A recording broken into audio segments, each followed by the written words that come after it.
LIC प्रस्तुत करता है डिजिटल बाल मेला, बच्चों के लिए बड़ा अवसर। हिमाचल प्रदेश विधानसभा बाल सत्र 12 जून 2023। 68 बच्चे पहुंचेंगे शिमला, 21,000 का इनाम। मैं 10 की नहीं हर एक की हमराज हूँ।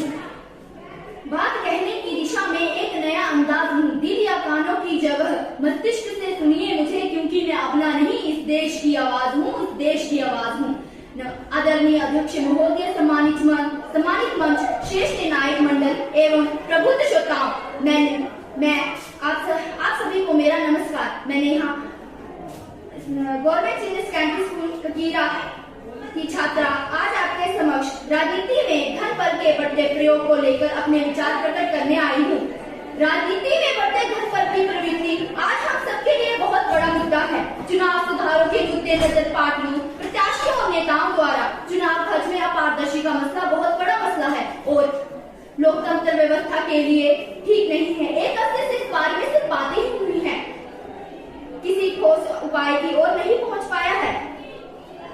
कोई किसी ठोस उपाय की ओर पहुँच ही नहीं पाया है। दरअसल संसदीय या विधानसभा चुनावों में एक प्रत्याशी कितना खर्च करता है इसकी सीमा तो है, लेकिन पार्टियों के खर्च की कोई सीमा ही नहीं है।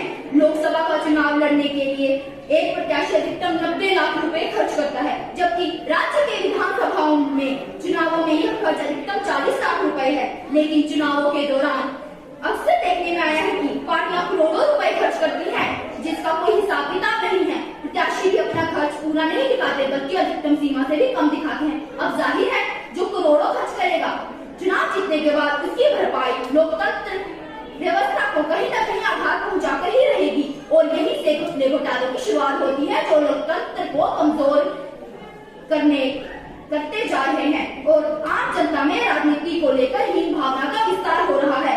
अब सवाल यह है कि अगर समस्या इतनी गंभीर है तो उसका समाधान ढूंढने की कोशिश क्यों नहीं की जा रही है? इसका जवाब यह है कि सरकारें और पार्टियां समाधान के लिए तैयार नहीं है, क्योंकि इससे उनको नुकसान दिखता है। वे जानती है कि समाधान के बाद बात करना अपने ऊपर नकेल कसने के जैसे है, इसीलिए वे कोई समाधान नहीं चाहती। पहले जमाना था कि चुनावों में बाहुबल काम करता था, लेकिन अब लगभग खत्म हो चुका है, क्योंकि जनता का उससे साक्षात्कार हो चुका है। लेकिन अब वो धनबल का है, जो बाहुबल की तरह भयभीत करने वाला खुले तौर पर नहीं दिखता है। चुनावी सुरक्षा व्यवस्था में सुधार में बाहुबल को खत्म करने में अच्छी भूमिका निभाई है, लेकिन अब धनबल ने उसकी जगह लेकर चुनाव प्रचार में बहुत खर्चीला बना दिया है, जो एक बड़े भ्रष्टाचार को जन्म देने के लिए काफी है। एक प्रत्याशी का चुनाव खर्च जब हम देखते हैं तो वह चौंकाने वाला होता है। प्रत्याशी दिखाता है कि उसका ट्रांसपोर्ट पर कोई खर्च नहीं है, कर्तव्यों पर कोई खर्च नहीं है वगैरह। क्या यह माना जा सकता है कि ऐसा हो सकता है? जाहिर सी बात है महोदय, जब तक चुनाव की घोषणा नहीं होगी तब तक आचार संहिता लागू नहीं होगा।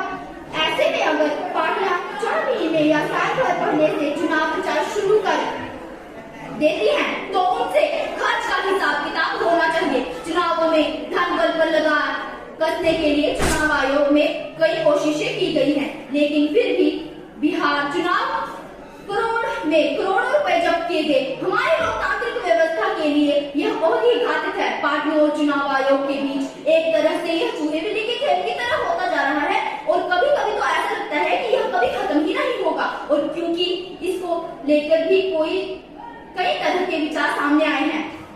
युवा हूँ, हर चुनौती के लिए तैयार हूँ, मत समझना नादान, मैं तेजधार हूँ। राजनीतिक माफियों के लिए चुनौती, भ्रष्टाचारियों के भ्रष्टाचार पर प्रहार हूँ। कुछ लोग इस बात की वकालत भी करते हैं कि चुनावों में खर्च तो होता है, वो होना भी चाहिए, लेकिन हमारा मानना है कि खर्च तो होना चाहिए, लेकिन करोड़ों के हिसाब से नहीं होना चाहिए।